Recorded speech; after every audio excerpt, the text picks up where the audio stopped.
আসসালামু আলাইকুম। আমন্ত্রণ বাংলা ভিশন সংবাদে। আপনাদের সঙ্গে থাকছি সেলিনা তাওহিদ। শুরুতে জানিয়ে দিচ্ছি বিআরবি কেবল সংবাদ শিরোনাম।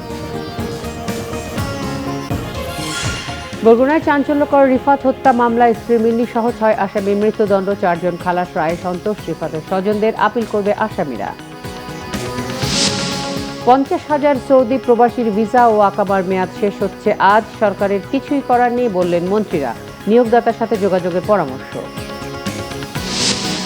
একাদশ সংসদে প্রাতিষ্ঠানিক রূপ নিয়েছে সরকারি দলের একচ্ছত্র ক্ষমতা, অভিমত টিআইবির। সংসদকে কার্যকর করতে সুষ্ঠু নিরপেক্ষ নির্বাচনের সুপারিশ। বাবরি মসজিদ ভাঙচুর মামলার রায়ে আদভানি সহ সব আসামি খালাস। হামলা পরিকল্পিত ছিল না বলছে ভারতের বিশেষ আদালত।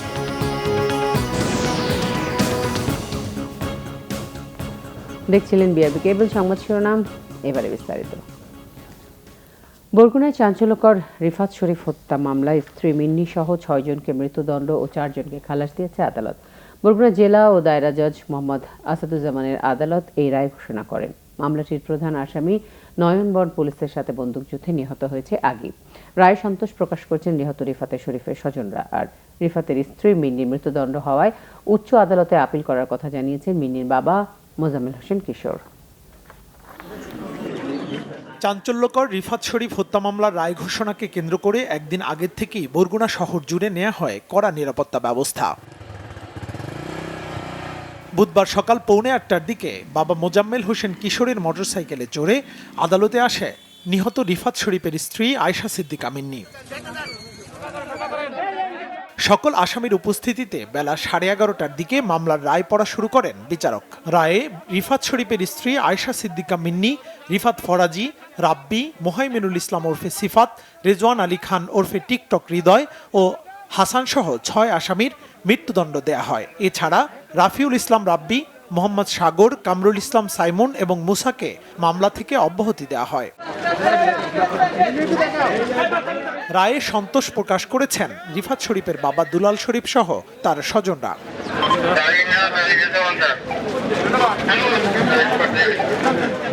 যে রায় দিয়েছে সেই রায় আমি মনে করি খুবই ভালো রায় দিয়েছে, আমি সন্তুষ্ট। এবং এই রায় তারা অবশ্যই জেনে শুনিয়ে দিয়েছে, তদন্তে যেতে পাইছে সেটাই তারা রায় দিয়েছে। রাষ্ট্রপক্ষ পুরোপুরি সন্তুষ্ট।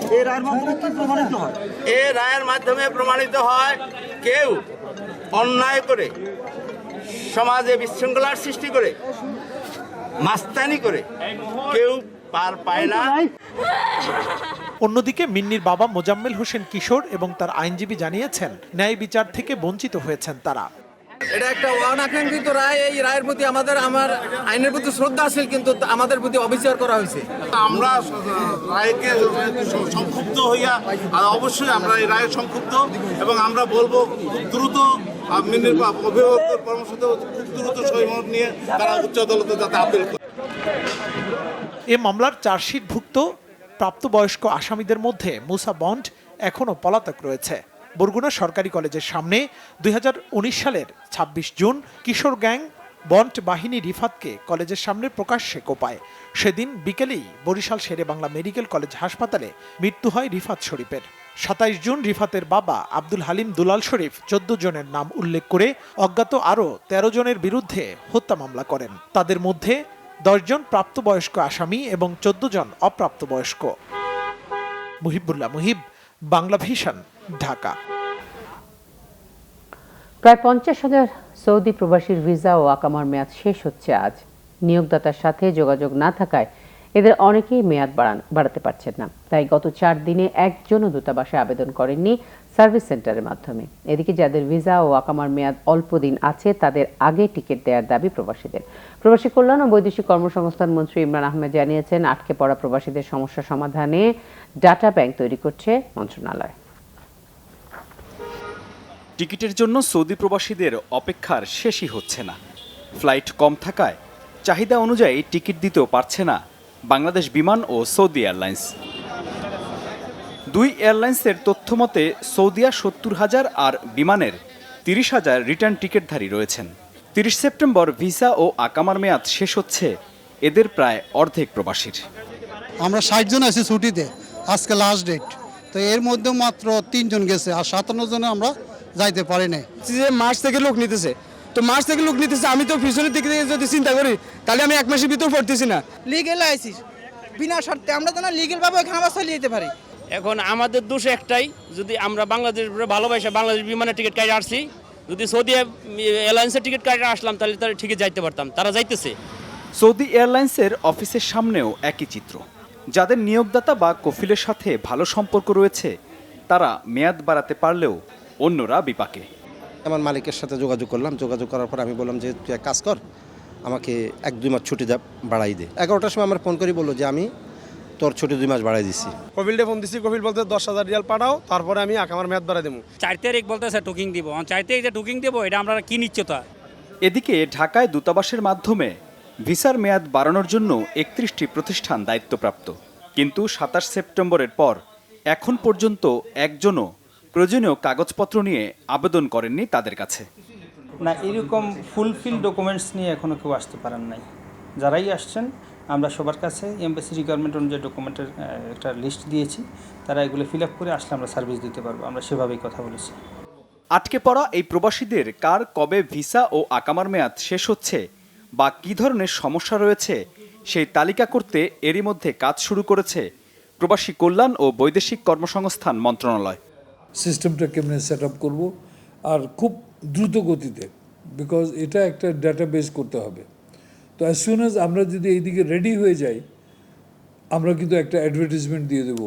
আবার এটা ফলস আশা যে না জাগায়, আমরা ওটা যে একটা পথ বের করার জন্য আমরা কিন্তু তথ্য চাইব। মন্ত্রী বলেন, ভিসা ও আকামা সংক্রান্ত সমস্যা থাকলে সেটি সমাধান করতে হবে নিয়োগদাতা বা কফিলের মাধ্যমেই। মিরাজ হোসেন গাজী, বাংলা ভিশন, ঢাকা। এদিকে আটকে পড়া সৌদি ফেরত প্রবাসীদের জন্য সুখবর দিতে পারেননি পররাষ্ট্রমন্ত্রী। তিনি জানিয়েছেন, সৌদি আরবের নিয়োগদাতা তাদের না নিতে চাইলে বাংলাদেশ সরকারের কিছু করার নেই। আটকে পড়াদের নতুন গন্তব্য খোঁজার পরামর্শ দিয়েছেন তিনি। করোনা পরিস্থিতির কারণে সৌদি আরব থেকে ফেরত আসেন অনেক প্রবাসী। ভিসা ও আকামার মেয়াদ শেষের দিকে থাকায় গত কয়েকদিন থেকে তারা জড়ো হচ্ছেন রাজধানীর বিভিন্ন পয়েন্টে। সম্প্রতি পররাষ্ট্র মন্ত্রণালয় থেকে জানানো হয়েছিল সৌদি আরব আকামার মেয়াদ 24 দিন বাড়িয়েছে। তাতেও আশ্বস্ত না হয়ে টিকিট ও ভিসার দাবিতে এখনও অনিশ্চয়তায় দিন কাটছে সৌদি ফেরতদের। এ অবস্থায় বাংলাদেশ থেকে কর্মী নেয় এরকম 10টি দেশের কূটনীতিকদের ব্রিফ করেন পররাষ্ট্রমন্ত্রী। এতে অংশ নেন প্রবাসী কল্যাণ মন্ত্রীও, যেখানে সৌদি ফেরত প্রবাসীদের নিয়ে বেশি আলোচনা হয়। অনুষ্ঠানের পর মন্ত্রী জানান, এসব প্রবাসী সৌদি আরব ফিরে যেতে পারবেন কিনা তা নির্ভর করছে ওই দেশের নিয়োগকারী প্রতিষ্ঠান ও কফিলদের ওপর। যে চাকরি দিবে সে যদি চাকরি না দেয় তাহলে তো যেতে পারবে, ওখানে আপনি বলেন কি করতে পারবেন? রাস্তায় নামার কোনো কারণ নাই, তারা they should look for new job. মন্ত্রী জানিয়েছেন, বৃহস্পতিবার থেকে সপ্তাহে সৌদি আরবে 20টি ফ্লাইট যাবে। আশা করেন যারা কফিলকে ম্যানেজ করতে পেরেছেন তারা সবাই যেতে পারবেন। মার্চে তারা করেছিল 25,000-এর মতো, তাই তো বললো, এখন আবার নতুন করে এগুলো করতে হচ্ছে, সবগুলো রি ইস্যু করতে হবে। I am always hopeful, but then যে অন্য সাইডটাও কিন্তু মাথার ব্যাক অফ দ্য মাইন্ড কিন্তু রাখতে হয়। হোপফুল থেকেও আগে হয়তো নাও হতে পারে, এই কথাটাও কিন্তু আমাদের মাথায় রাখতে হবে। মন্ত্রীরা জানিয়েছেন, গত কয়েকদিনে 5,500 থেকে 6,000 কর্মী সৌদি আরব চলে গেছেন। Ariful Haque, Bangla vision, Dhaka. Transparency international Bangladesh TIB এক প্রতিবেদনে বলা হয়েছে, সরকারি দলের নিরঙ্কুশ সংখ্যাগরিষ্ঠতা সংসদ কার্যক্রমে তাদের একচ্ছত্র ক্ষমতা জোরদার হয়েছে এবং তা প্রাতিষ্ঠানিক রূপ লাভ করেছে। টিআইবি বলছে, এতে সংসদ নিয়ম রক্ষার সংসদে পরিণত হয়েছে। সংসদকে কার্যকর করতে বাস্তবিক অর্থে অংশগ্রহণমূলক, সুষ্ঠু ও নিরপেক্ষ নির্বাচন করা এবং 70 অনুচ্ছেদ সংশোধন সহ বেশ কিছু সুপারিশ করেছে প্রতিষ্ঠানটি। 2019 সালের জানুয়ারি থেকে ডিসেম্বর পর্যন্ত একাদশ জাতীয় সংসদের প্রথম থেকে পঞ্চম অধিবেশন নিয়ে প্রতিবেদন প্রকাশ করে transparency international Bangladesh TIB. Virtual সংবাদ সম্মেলনে জানানো হয়, বর্তমান সংসদে 61% ব্যবসায়ী, আইনজীবী 13%, অন্যান্য পেশার 21% আর মাত্র 5% সংসদ সদস্য রাজনীতিক। 5টি অধিবেশনের কোনোটিতেই বিরোধী দলের সদস্যরা সংসদ বর্জন কিংবা ওয়াকআউট করেননি। প্রতি কার্যদিবসেই ছিল কোরাম সংকট। সব মিলিয়ে কোরাম সংকট ছিল 19 ঘন্টা 26 মিনিট। এতে ক্ষতি 22 কোটি 28 লাখ টাকারও বেশি। সদস্যদের গড় উপস্থিতি ছিল 67%। একাদশ সংসদে এক দলের নিরঙ্কুশ সংখ্যাগরিষ্ঠতা সৃষ্টি হয়েছে এবং যার ফলে সংসদীয় কার্যক্রম একচ্ছত্র ক্ষমতার সুযোগ প্রাতিষ্ঠানিক রূপ লাভ করেছে। আমরা সার্বিকভাবে বলতে পারি যে 5টি অধিবেশনের প্রত্যাশিত পর্যায়ে কার্যকর ছিল না।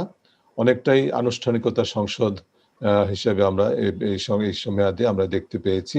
বিরোধী দল থাকলে বিরোধী দল বর্জন, সংসদ বর্জন করে, সেই সংস্কৃতিটা আমাদের কাছে অগ্রহণযোগ্য ছিল।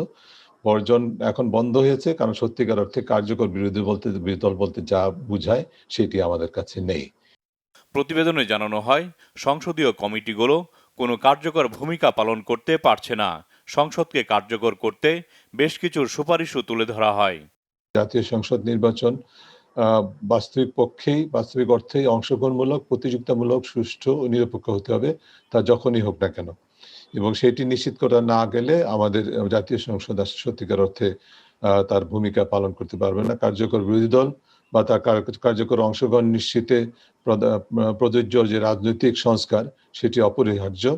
অধিবেশনে অমনোযোগিতা ও অসংসদীয় ভাষা ব্যবহার বন্ধে স্পিকারের ভূমিকার ঘাটতি রয়েছে বলেও উল্লেখ করা হয় প্রতিবেদনে।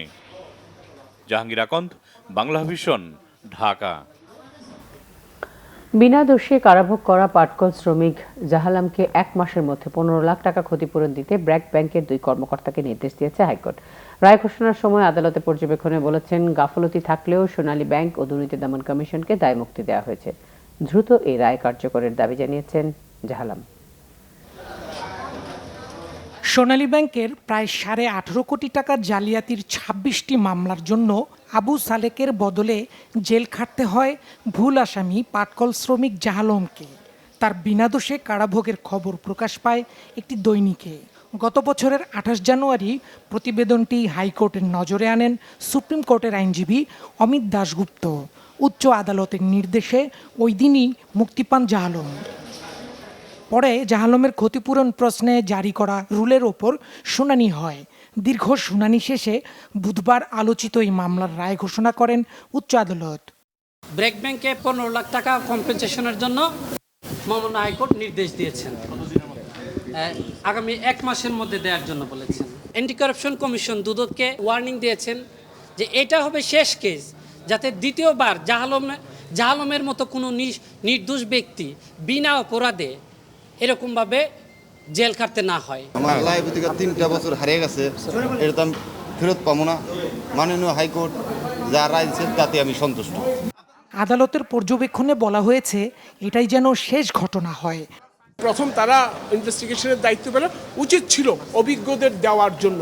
এই ক্ষেত্রে দুর্নীতি দমন কমিশন ইন ফিউচার আরও কষাস হবে এবং যখন লোকবল নিয়োগ হবে, যখন আইও নিয়োগ হবে, আইওদেরকে দায়িত্ব দেওয়া হবে পার্টিকুলার কেস ইনভেস্টিগেশনে, they should be cautious. Dipon Dewan, Bangla vision, Dhaka. রাজধানীর হাজারীবাগে 2 শিশু সন্তানের গলা কেটে হত্যা চেষ্টার পর বাবা নিজের গলা কেটে আত্মহত্যা চেষ্টা করে। ঘটনার পর তাদের উদ্ধার করে ঢাকা মেডিকেলে নিয়ে গেলে চিকিৎসক মেয়েকে মৃত ঘোষণা করেন। আহত ছেলে আর বাবাকে হাসপাতালে চিকিৎসা দেওয়া হচ্ছে। ছেলে রিজনের অবস্থা সংকটাপন্ন। বুধবার বেলা 3টার দিকে হাজারীবাগ বটতলা 10 নম্বর গলির 67 নম্বর বাড়িতে এই ঘটনা ঘটে। বাবা জাবেদ হাসান 2 সন্তানের গলায় ধারালো অস্ত্র দিয়ে কেটে নিজেও আত্মহত্যার চেষ্টা করে। তাদের ঢাকা মেডিকেল কলেজ হাসপাতালে নেওয়া হলে 6 বছরের মেয়ে জারিন হাসান রোজাকে মৃত ঘোষণা করা হয়।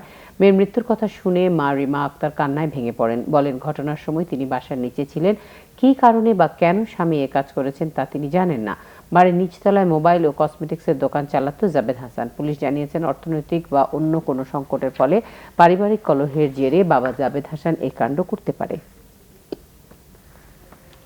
সিলেটের এমসি কলেজের ছাত্রাবাসের গৃহবধূ গণধর্ষণের ঘটনায় মাহফুজুর রহমান মাসুমের 5 দিনের রিমান্ড মঞ্জুর করেছে আদালত। বুধবার দুপুরে শাহপরান থানা পুলিশ তাকে সিলেট চিফ মেট্রোপলিটন ম্যাজিস্ট্রেট আদালতে হাজির করে। এ সময় মামলার তদন্ত কর্মকর্তা ইন্দ্রনীল ভট্টাচার্য 7 দিনের রিমান্ড আবেদন করলে শুনানি শেষে বিচারক আবুল কাশেম 5 দিনের রিমান্ড মঞ্জুর করেন। তবে ওই সময় আদালতে আসামির পক্ষে কোনো আইনজীবী উপস্থিত ছিলেন না। গত সোমবার সিলেট জেলা ডিবি ও কানাইঘাট থানা পুলিশের যৌথ অভিযান চালিয়ে জৈন্তাপুর হরিপুর এলাকা থেকে মাহফুজুর রহমান মাসুমকে গ্রেফতার করে।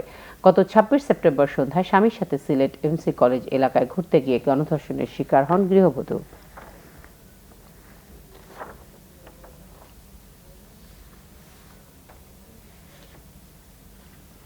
এদিকে সাভারে এক নারী শ্রমিক গণধর্ষণের শিকার হয়েছেন। এছাড়া আলাদা ঘটনায় 5 বছরের মেয়ে শিশু ধর্ষণ ও 5 বছরের এক ছেলে শিশুকে বলাৎকারের অভিযোগ উঠেছে এক গার্মেন্টস শ্রমিকের বিরুদ্ধে। বুধবার বিকেলে গণধর্ষণের শিকার ওই নারী শ্রমিক 6 জনের নাম উল্লেখ করে থানায় একটি অভিযোগ দায়ের করেন। পুলিশ জানায়, সাভারের মুক্তির মোড় এলাকায় ফার্নিচার নারী শ্রমিক স্বামী সহ একটি কক্ষ ভাড়া নিয়ে থাকতেন। মঙ্গলবার স্বামী গ্রামের বাড়ি যাওয়ায় গভীর রাতে স্থানীয় রিকশা গ্যারেজের 6 ব্যক্তি ওই নারী শ্রমিকের ঘরের দরজা ভেঙে ঘরে ঢুকে পালাক্রমে গণধর্ষণ করে ওই নারীকে। অন্যদিকে সাভারের আনন্দপুর এলাকায় একটি বাড়িতে 5 বছরের এক মেয়ে শিশুকে ধর্ষণ করে মনোয়ারুল ইসলাম নামের এক গার্মেন্টস শ্রমিক। সে ওই বাড়ির আরেক প্রতিবেশীর 5 বছরের ছেলে শিশুকেও বলাৎকার করেছে বলে জানায় পুলিশ। বুধবার বিকেলে ধর্ষক মনোয়ারুল ইসলামকে আটক করে পুলিশের কাছে সোপর্দ করে স্থানীয়রা। সে রংপুরের ঠাকুরবাড়ি গ্রামের নয়া মিয়ার ছেলে। অন্যদিকে রাজশাহীর তানোরে গির্জায় 3 দিন আটকে রেখে ক্ষুদ্র নৃগোষ্ঠীর তরুণী ধর্ষণের মামলায় ফাদার প্রদীপকে কারাগারে পাঠানো হয়েছে। মঙ্গলবার রাতে নগরীর বিশপ হাউস থেকে ফাদার প্রদীপকে গ্রেফতার করা হয়। আজ সকালে আদালতের মাধ্যমে তাকে জেল হাজতে পাঠানো হয়। তরুণীর স্বজনদের অভিযোগ, 26 সেপ্টেম্বর সকালে সাধুজন মেরি ভিয়ান্নি গির্জার পাশে ঘাস কাটতে গিয়ে নিখোঁজ হয় ওই তরুণী। অনেক খোঁজাখুঁজির পর তাকে না পেয়ে 27 সেপ্টেম্বর তানোর থানায় সাধারণ জিডি করেন তার ভাই। 28 সেপ্টেম্বর বিকালে তারা জানতে পারে কিশোরী গির্জার ফাদার প্রদীপের রুমে বন্দী আছে। পরে গ্রামের মোড়ল ও মুন্ডুমালা সরকারি হাই স্কুলের প্রধান শিক্ষক কার্মেল মার্টিন নেতৃত্বে ওই গির্জার ভেতরে সালিশ বৈঠক বসে। সেখানে দোষী প্রমাণিত হয় ফাদার প্রদীপকে অপসারণ করে রাজশাহীতে পাঠানো হয় ও নির্যাতিতা কিশোরীকে সিস্টারদের কাছে রাখা হয়। মঙ্গলবার বিকেলে তানোর থানা পুলিশ কিশোরীকে উদ্ধার করে থানা হেফাজতে নেয়। এদিকে গাজীপুরে নারী পোশাক শ্রমিককে ধর্ষণের অভিযোগে বাংলাদেশ নরওয়ে ফ্রেন্ডশিপ হাসপাতালের ব্যবস্থাপনা পরিচালককে গ্রেফতার করেছে পুলিশ। হাসপাতালটির ব্যবস্থাপনা পরিচালক নুরুল ইসলাম শেখকে মহানগরের চান্দনা চৌরাস্তা এলাকা থেকে গ্রেফতার করা হয়। গত 21 সেপ্টেম্বর সকালে ওই অসুস্থ পোশাক শ্রমিককে হাসপাতালে নেয়ার কথা বলে নুরুল ইসলাম শেখ তাকে তার বাংলো বাড়িতে নিয়ে যায়। পরে ওই নারী শ্রমিককে মদ খাইয়ে ধর্ষণ করে সে। নির্যাতিতা শ্রীপুর থানা মামলা করলে নুরুল ইসলাম শেখকে মঙ্গলবার রাতে গ্রেফতার করে পুলিশ। সকালে আদালতের মাধ্যমে তাকে জেল হাজতে পাঠানো হয়। এদিকে খাগড়াছড়িতে ডাকাতি ও গণধর্ষণের 2 মামলায় জুডিশিয়াল ম্যাজিস্ট্রেট সেজুতি জান্নাতের আদালত 2 দিনের রিমান্ড মঞ্জুর করেছে প্রধান আসামি মোহাম্মদ আমিন ওরফে নুরুল আমিনের।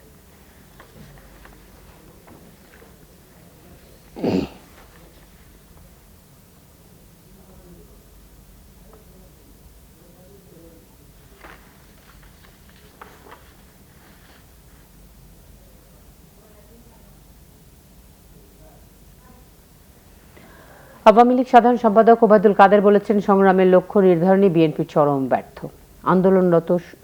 আন্দোলন তো সুদূর পরাহত। এদিকে তথ্যমন্ত্রী ডক্টর হাসান মাহমুদ বলেছেন, ধর্ষণের মতো অপকর্মকারীদের দলীয় পরিচয় ঢাল হিসেবে ব্যবহার করতে দেয়া হবে না।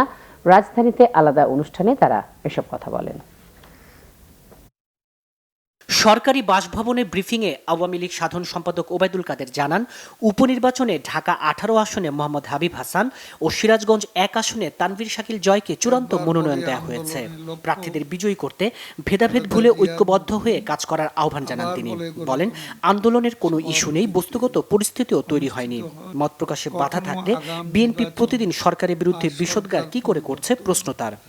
আন্দোলন সংগ্রামের লক্ষ্য নির্ধারণে বিএনপি চরমভাবে ব্যর্থ, আর আন্দোলন তো সুদূর পরাহত। বাংলাদেশের ইতিহাসে এমন ব্যর্থ, দায়িত্বহীন, লক্ষ্যহীন বিরোধী দলের উদাহরণ একমাত্র বিএনপি।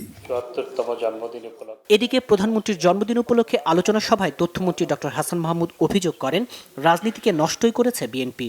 দুষ্কৃতিকারীদের কোনো ছাড় নেই বলেও হুঁশিয়ার করে দেন তিনি। কেউ দলীয় পরিচয়কে ঢাল হিসেবে ব্যবহার করলো, সরকার এবং আমাদের দল এ ব্যাপারে জিরো টলারেন্স নীতি অবলম্বন করে আমরা কাজ করছি। যারাই এই অপকর্মের সাথে যুক্ত থাকবে তাদেরকে বিচারের আওতায় আনা হচ্ছে এবং ভবিষ্যতে হবে। তাইমুর রশিদ, বাংলা ভিশন, ঢাকা। বিভিন্ন জায়গায় উপনির্বাচনের মাঠে সরকারি দল পেশি শক্তি ব্যবহার করছে বলে অভিযোগ করেছেন বিরোধী নেতারা। এ বিষয়ে নির্বাচন কমিশন ও প্রশাসনের বিভিন্ন জায়গায় জানিয়েও কোনো কাজ হচ্ছে না বলে অভিযোগ বিএনপি নেতাদের। বিএনপির প্রতিষ্ঠাতা জিয়াউর রহমানকে হেয় করতে ইনডেমনিটি নাটক তৈরির অভিযোগ করেছেন রুহুল কবির রিজভী। জাতীয় প্রেস ক্লাবের সামনে জাতীয়তাবাদী সামাজিক সাংস্কৃতিক সংস্থা জাসাসের মানববন্ধনে তিনি এ অভিযোগ করেন। ওরা আমাদের দীর্ঘদিনের যে সাংস্কৃতিক ঐতিহ্য এটাকে ধ্বংস করে অন্য কোনো দেশের সাংস্কৃতিক অনুষঙ্গ বানাতে চান। বিএনপির কেন্দ্রীয় কার্যালয়ে সংবাদ সম্মেলন করেছেন ঢাকা ৫ নির্বাচনী আসনের বিএনপি দলীয় প্রার্থী সালাউদ্দিন আহমেদ। সন্ত্রাসী দল আজকে আমাদের নেতাকর্মীদের উপর হামলা করেছে। আমি নির্বাচন কমিশনকে বিষয়গুলো এবং প্রশাসনকে বিষয়গুলো অবগত করেছি, কিন্তু কোনো প্রতিকার পাইনি। আজকে আমরা মাঠে আছি, মাঠে থাকবো। এরা সরকারি পৃষ্ঠপোষকতায় সন্ত্রাসের কাজ করে, রক্তাক্ত করে মানুষ, কিন্তু জনগণের শক্তি যখন নামবে এই কাপুরুষ সন্ত্রাসীরা লেজ গুটিয়ে পালাবে। এদিকে প্রতিষ্ঠা বার্ষিকী উপলক্ষে সাবেক রাষ্ট্রপতি জিয়াউর রহমানের মাজার জিয়ারত করেছে জাতীয়তাবাদী ওলামা দল। যারা এই ধর্ষণগুলির জন্য দায়ী তার বেশিরভাগই এই সরকার দলীয় ব্যক্তিরা। এখানে দুর্নীতি অনাচার হচ্ছে সেটারও কোনো দমনের চেষ্টা আমরা দেখি না, কারণ সেখানেও জড়িত সরকারি দলের লোকেরা। অবিলম্বে রাজনীতিতে সব দলের সমান সুযোগ নিশ্চিতের দাবিও জানান বিএনপি নেতারা। দলের অন্যতম সিকান্দার রেমান, বাংলা ভিশন, ঢাকা। এদিকে বিএনপি চেয়ারপারসন বেগম খালেদা জিয়া চিকিৎসার জন্য যুক্তরাজ্যে যাওয়ার আবেদন করলে তা গ্রহণ করা হবে জানিয়েছেন বাংলাদেশে নিযুক্ত দেশটির রাষ্ট্রদূত রবার্ট চ্যাটারটন ডিকসন। কূটনৈতিক সাংবাদিকদের সংগঠন ডিক্যাপটকে একথা বলেন তিনি। ডিকসন জানান, রোহিঙ্গা ইস্যুতে আন্তর্জাতিক অপরাধ আদালতের বিচারিক প্রক্রিয়া সমর্থন করে যুক্তরাজ্য, কিন্তু বাংলাদেশে আশ্রয় নেওয়া রোহিঙ্গাদের যুক্তরাজ্যে নিতে আগ্রহী নন তিনি। ডিকসন বলেন, রোহিঙ্গাদের অন্য দেশে পাঠানো কোনো সমাধান নয়। নাগরিকত্বের মাধ্যমে নিজ দেশে ফেরতের মিয়ানমারের আগামী নির্বাচনে ইতবাচক সিদ্ধান্তের ব্যাপারে আশাবাদী তিনি। ডিকসন জানান, অক্সফোর্ডের করোনা টিকা ট্রায়াল বাংলাদেশে করার কোনো পরিকল্পনা নেই, তবে সফল টিকা যাতে বাংলাদেশও পায় সে বিষয়ে সমান সুযোগ থাকবে। She has in the recent past had a visa, and I think we would have had no objection to her coming. But whether she chooses to reapply for a visa is obviously a question for her. But I would note that obviously some of her family live in the UK, so she has close links. And if she wanted to come and applied for a visa, we would be happy to receive the application, and it would be a decision then I think for our ministers about whether she would actually be granted. করোনায় দেশে একদিনে আরো 32 জনের মৃত্যু হয়েছে। এই নিয়ে মৃতের সংখ্যা দাঁড়ালো 5251 জনে। বুধবার স্বাস্থ্য মন্ত্রণালয়ের প্রেস বিজ্ঞপ্তিতে জানানো হয়, একদিনে 13,404টি নমুনা পরীক্ষায় 1,436 জনের করোনা শনাক্ত হয়েছে। এর নিয়ে মোট শনাক্তের সংখ্যা দাঁড়ালো 3,63,479 জন। মারা যাওয়া 32 জনের মাঝে 24 জন পুরুষ ও 8 জন নারী। গত 24 ঘন্টায় সুস্থ হয়েছেন 1,789 জন। মোট সুস্থ হয়েছেন 2,75,487 জন। দেশে করোনা শনাক্তের হার 10.71%, সুস্থতার হার 75.79 ও মৃত্যুর হার 1.44%। করোনার কারণে শিক্ষা প্রতিষ্ঠানের ছুটি আবারও বাড়তে পারে বলে জানিয়েছেন শিক্ষামন্ত্রী দীপু মনি। সাংবাদিকদের সাথে ভার্চুয়াল মতবিনিময়ে তিনি একথা জানান। এইচএসসি পরীক্ষা প্রসঙ্গে মন্ত্রী বলেন, আগামী সপ্তাহে এ ব্যাপারে চূড়ান্ত সিদ্ধান্ত জানানো হবে, তবে পরীক্ষা না নেওয়া গেলে কি পদ্ধতিতে তাদেরকে উত্তীর্ণ করা হবে তা নিয়ে কাজ চলছে। আমরা অবশ্যই শিক্ষার্থী, শিক্ষক এবং তাদের অভিভাবক সকলেরই স্বাস্থ্য ঝুঁকির বিষয়টিকেই সর্বাধিক গুরুত্ব দিয়ে আমরা বিষয়টি দেখছি। তার পাশাপাশি শিক্ষা জীবন যেন বড় আকারে ব্যাহত না হয়, তার জন্য আমাদের পক্ষে যা যা কিছু করণীয় আমরা সেগুলোও করবার চেষ্টা করছি। এইচএসসি পরীক্ষা নেবার আমাদের সকল প্রস্তুতি, সবকিছু আমাদের 16 আনা আছে। এই আজকে হলো বুধবার, আগামীকাল বৃহস্পতিবার। আমি আশা করছি আগামী সপ্তাহের সোম মঙ্গলবারের মধ্যে আমরা এই বিষয়টি সুনির্দিষ্টভাবে আমাদের পরিপূর্ণ পরিকল্পনা একেবারে তারিখ সহ আমরা আপনাদের সামনে ঘোষণা করতে পারবো। কাজে এই মুহূর্তে বলছি শুধু আমাদের সমস্ত রেঞ্জ অফ পসিবিলিটিস, একেবারে আমরা পরীক্ষা নিলে কতটুকু পরীক্ষা আমরা নেব, সেই পরীক্ষাটা কি পদ্ধতিতে হবে।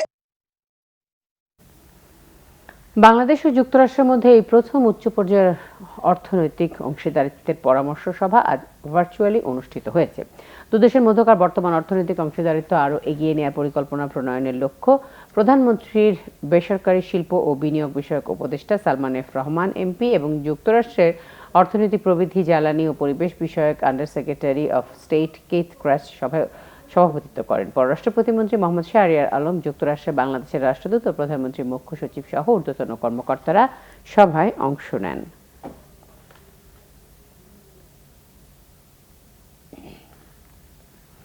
এদিকে বহুল প্রত্যাশিত বাংলাদেশ ও যুক্তরাষ্ট্রের মধ্যে বিমান চলাচলে দুদেশের সরকারের মধ্যে চুক্তি সই হয়েছে। এই চুক্তি দুদেশের বিমান চলাচলে প্রাথমিক ভিত্তি হিসেবে কাজ করবে। সচিবালয়ে বেসামরিক বিমান পরিবহন ও পর্যটন মন্ত্রণালয়ের প্রতিমন্ত্রী মোহাম্মদ মাহবুব আলীর উপস্থিতিতে সিনিয়র সচিব মোহাম্মদ মুহিবুল হক ও যুক্তরাষ্ট্রের পক্ষে বাংলাদেশে নিযুক্ত দেশটির রাষ্ট্রদূত রবার্ট মিলার চুক্তিতে সই করেন। ফলে এখন থেকে দুদেশের যে কোনো এয়ারলাইন্স সরাসরি যাত্রী ও কার্গো ফ্লাইট পরিচালনা করতে পারবে। 2013 সালে দুই দেশের মধ্যে অনুস্বাক্ষরিত চুক্তির আলোকে আনুষ্ঠানিকভাবে এই চুক্তি সই হয়। টেকনাফে আবারও মাদক ব্যবসা বেড়েছে জানিয়ে পুলিশের চট্টগ্রাম রেঞ্জের ডিআইজি আনোয়ার হোসেন বলেছেন, এই উপজেলায় ইয়াবা ব্যবসায়ীদের নতুন তালিকা করা হবে। বুধবার সকালে টেকনাফ মডেল থানা পরিদর্শনে গিয়ে সাংবাদিকদের এসব বলেন ডিআইজি আনোয়ার হোসেন।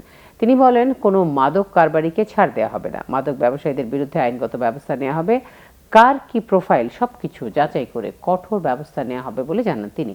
আনোয়ার হোসেন আরও বলেন, তার দায়িত্ব পালন সময়ে কোনো কর্মকর্তা এক জায়গায় থাকবেন না। ডিআইজি বলেন, সাম্প্রতিক কিছু কারণে কিছুটা শিথিল হয়েছিল পুলিশের কার্যক্রম, সেই শিথিলতা দ্রুত কাটিয়ে উঠবে জেলা পুলিশের নতুন টিম। সারা দেশে ধর্ষণের ঘটনার প্রতিবাদে জাতীয় প্রেস ক্লাবের সামনে বাংলাদেশ সাধারণ ছাত্র অধিকার সংরক্ষণ পরিষদ পদযাত্রা করেছে। অনুষ্ঠানের শুরুতে ডাকসুর সাবেক ভিপি নুরুল হক নূর বলেন, ধর্ষণের ঘটনার বিচার 180 দিনের মধ্যে করার স্পষ্ট নির্দেশনা থাকলেও কোনো কোনো মামলার রায় পেতে 22 বছর পর্যন্ত সময় নেয়। বলেন, ধর্ষকদের পৃষ্ঠপোষকদের কাছে বাংলাদেশ নিরাপদ নয়, এর বিরুদ্ধে তরুণদের প্রতিরোধ গড়ে তুলতে হবে। ধর্ষণের ঘটনার প্রতিবাদে বিভিন্ন জায়গায় করা বিক্ষোভে পুলিশের হামলার নিন্দাও জানান তিনি। বলেন, আওয়ামী লীগের একজন নেতা ধর্ষকদের ক্রস ফায়ার দেওয়ার দাবিটি মতলবী।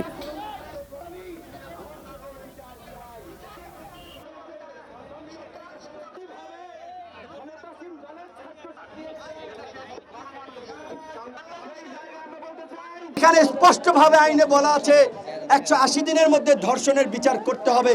সেখানে আমরা 180 দিন তো দূরের কথা, দেখি 8, 9, 10 বছর এমনকি 22 বছরও লেগে যায় ধর্ষণের বিচার করতে। এই বিচার ব্যবস্থার প্রতি আমরা ধিক্কার জানাই। যেই বিচার ব্যবস্থা একটি ঘটনার বিচার করতে 20 বছর নেয়, এই বিচার ব্যবস্থার প্রতি আমরা ধিক্কার জানাই। শৃঙ্খলা করবেন না। ব্যবসা বাণিজ্য সহ আরো কিছু খবর নিয়ে রয়েছে একটি রিপোর্ট। আধুনিক প্রযুক্তি নির্ভর ব্যাংকিং সেবা প্রদানের লক্ষ্যে স্বাস্থ্যবিধি মেনে হবিগঞ্জের বাহুবলে ইউনিয়ন ব্যাংক লিমিটেডের মিরপুর বাজার উপশাখার উদ্বোধন করা হয়েছে। ব্যাংকের প্রধান কার্যালয় ঢাকা থেকে ভিডিও কনফারেন্সের মাধ্যমে এর উদ্বোধন করেন ব্যবস্থাপনা পরিচালক ABM মোকাম্মেল হক চৌধুরী। অনুষ্ঠানে উপস্থিত ছিলেন ইউনিয়ন ব্যাংকের উপব্যবস্থাপনা পরিচালক হাসান ইকবাল, নজরুল ইসলাম, হাবিবুর রহমান এবং M শামসুদ্দিন সহ আরও অনেকে। চলমান করোনা চিকিৎসা এবং ভবিষ্যতের প্রস্তুতিতে ঢাকা মেডিকেল কলেজ হাসপাতাল ও ঢাকা শিশু হাসপাতালে 14টি হাইফ্লো অক্সিজেন ভেন্টিলেটর এবং বারডেমের সহযোগী ডায়াবেটিক হাসপাতাল BIHS জেনারেল হাসপাতালে অক্সিজেন প্ল্যান্ট নির্মাণ করে দিয়েছে দেশের সবচেয়ে বড় মোবাইল আর্থিক সেবাদানকারী প্রতিষ্ঠান বিকাশ। প্রতিষ্ঠানটির পক্ষে ভেন্টিলেটরগুলো গ্রহণ করেন স্বাস্থ্য অধিদপ্তরের মহাপরিচালক অধ্যাপক ডাক্তার আবুল বাশার মোহাম্মদ খুরশিদ আলম ও ঢাকা মেডিকেল কলেজের পরিচালক brigadier general AKM Nasir Uddin, Dhaka শিশু হাসপাতালের ব্যবস্থাপনা বোর্ডের চেয়ারম্যান অধ্যাপক ডাক্তার মোহাম্মদ শহীদুল্লাহ ও পরিচালক অধ্যাপক ডাক্তার সৈয়দ শাফি আহমেদ। আরও উপস্থিত ছিলেন ডায়াবেটিক অ্যাসোসিয়েশন অব বাংলাদেশের প্রেসিডেন্ট অধ্যাপক ডাক্তার আজাদ খান, বিকাশের chief executive officer Kamal Quadir এবং chief external and corporate affairs officer অবসরপ্রাপ্ত মেজর জেনারেল শেখ মোহাম্মদ মনিরুল ইসলাম। রপ্তানি বাজার সম্প্রসারণে এক্সপোর্ট কম্পিটিটিভনেস ফর জবস প্রকল্প বাংলাদেশের চামড়া ও চামড়াজাত পণ্য, প্লাস্টিক এবং হালকা প্রকৌশল শিল্প খাতের কারখানাসমূহের মানোন্নয়নে এক্সপোর্ট রেডিনেস ফান্ড নামে বিনিয়োগ সহায়তা কর্মসূচির অধীনে ম্যাচিং গ্রান্ট বা বিনিয়োগ সহায়তা কার্যক্রম চালু করেছে। কারিগরি এ সেবা আন্তর্জাতিক মান অর্জন ও কারখানা উন্নয়নে ইআরএফ এর অধীনে পরিচালিত বিনিয়োগ সহায়তা কার্যক্রমের উদ্বোধন করেন প্রধান অতিথি বাণিজ্য মন্ত্রণালয়ের সচিব ডক্টর জাফর উদ্দিন। নিজের বলার মতো একটা গল্প ফাউন্ডেশনের অনলাইন কর্মশালার 1000তম দিন উদযাপন হয়েছে দেশ জুড়ে। দেশের 64টি জেলার পাশাপাশি পৃথিবীর 50টি দেশে সংগঠনটির উদ্যোক্তা প্রশিক্ষণার্থীরা একযোগে দিনটি পালন করেন। সাতক্ষীরায় ভোমরা স্থলবন্দরের অংশীজনদের সাথে মতবিনিময় সভা অনুষ্ঠিত হয়েছে। বাংলাদেশ স্থলবন্দর কর্তৃপক্ষ, নৌ পরিবহন মন্ত্রণালয় ও ভোমরা স্থলবন্দরের আয়োজনে দুপুরে স্থলবন্দর প্রশাসনিক ভবনের হলরুমে এ সভা অনুষ্ঠিত হয়। মানব পাচার প্রতিরোধে মিডিয়ার ভূমিকা শীর্ষক কর্মশালা কক্সবাজারের একটি হোটেলে অনুষ্ঠিত হয়েছে। ইউএনএইচসিআর এর সহায়তায় রাইট যশোর আয়োজিত এই কর্মশালায় স্থানীয় সাংবাদিকরা অংশ নেন। সাতক্ষীরার আশাশুনির আনুলিয়া ইউপি চেয়ারম্যান ও আওয়ামী লীগ নেতা আলমগীর আলম লিটনের অনিয়ম দুর্নীতির বিরুদ্ধে মানববন্ধন ও বিক্ষোভ সমাবেশ করেছে স্থানীয়রা। Bangla vision news desk. Clemon খেলার সংবাদ।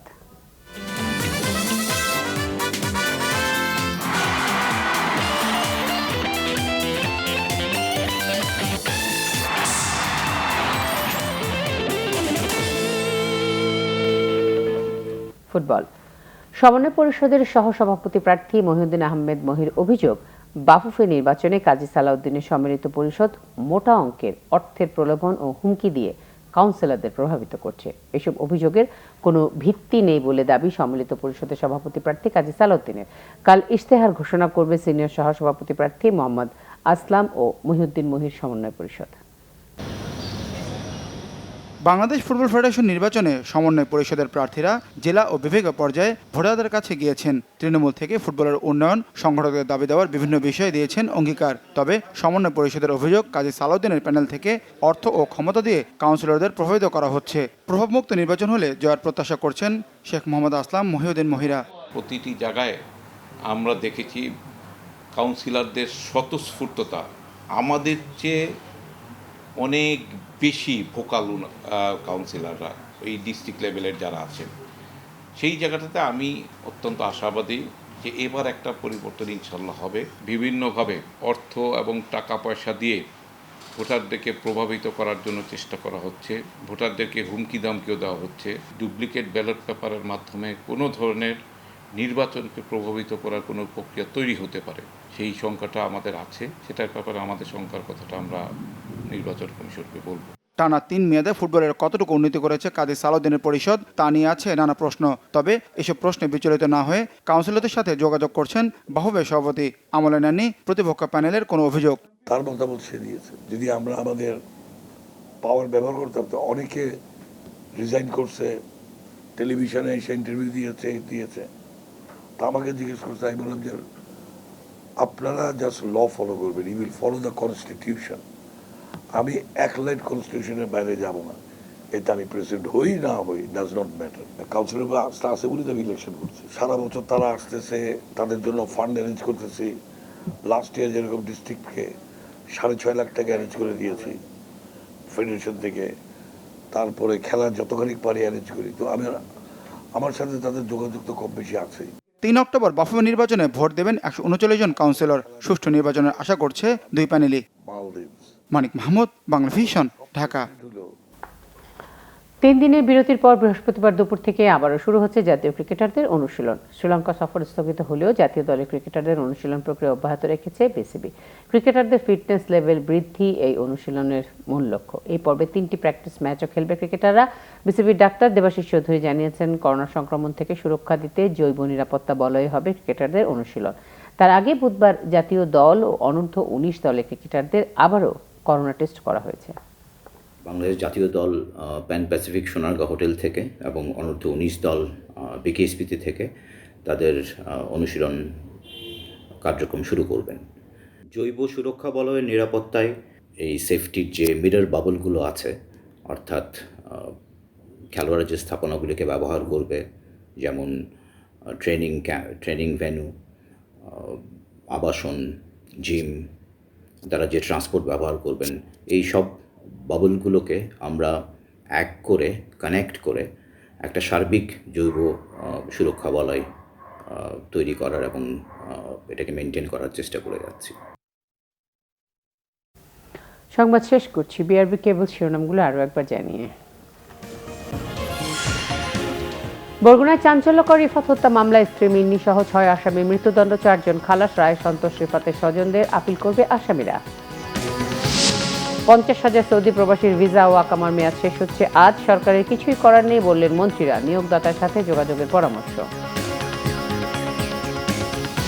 একাদশ সংসদে প্রাতিষ্ঠানিক রূপ নিয়েছে সরকারি দলের একচ্ছত্র ক্ষমতা। অভিমত টিআইবির। সংসদকে কার্যকর করতে সুষ্ঠু নিরপেক্ষ নির্বাচনের সুপারিশ। বাবরি মসজিদ ভাঙচুর মামলার রায়ে আদভানি সহ সব আসামি খালাস। হামলা পরিকল্পিত ছিল না বলছে ভারতের বিশেষ আদালত।